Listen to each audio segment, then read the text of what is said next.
اشتركوا في قناة ديزاد فوت.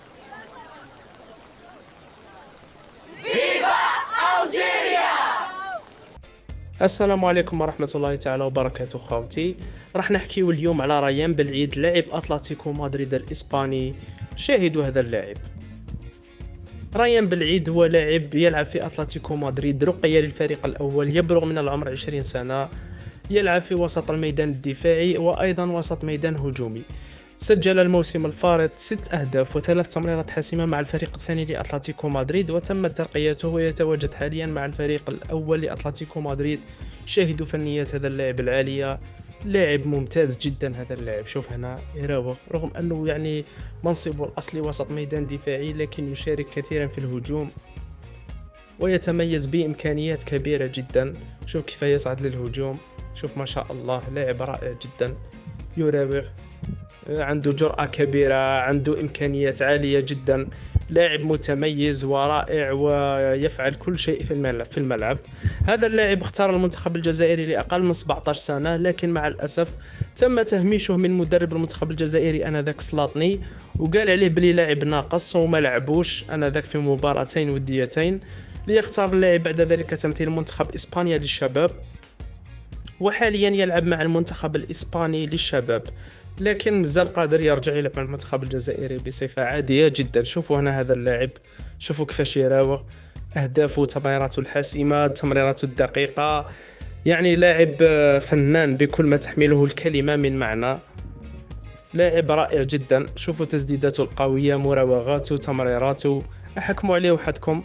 هنا مع المنتخب الإسباني شوف كيفاه يراوغ، ينطلق، يتحول للأمام. مع أتلتيكو مدريد نفس الشيء، عنده قدرة كبيرة على التحول للأمام بسرعة. شوف هنا يراوغ ويمرر الكرات للأمام.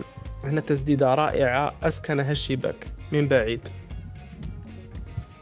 لاعب ممتاز جدا ريان بالعيد. شوفوا هنا أيضا يراوغ، يزيد يراوغ الثاني ويتحول للأمام. وراني قلت لكم بلي هذا اللاعب منصبه الأصلي وسط ميدان دفاعي، لكن ينشط أيضا كوسط ميدان هجومي، يعني متعدد المناصب. لاعب رائع. شوف هنا كيف يصنع هذا الهدف اللي زميله وهدف مباشرة.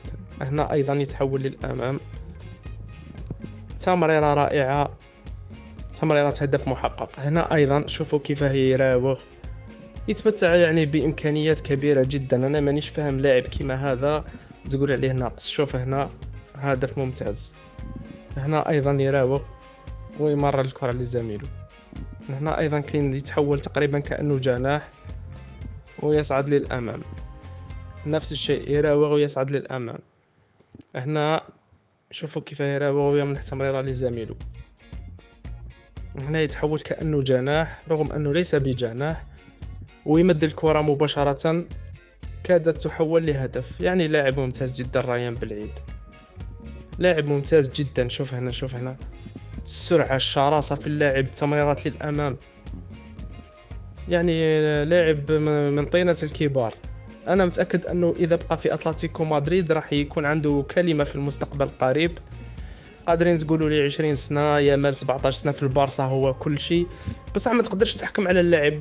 رياض محرز في ليستر سيتي انفجر في سن 25 سنة و24 سنة.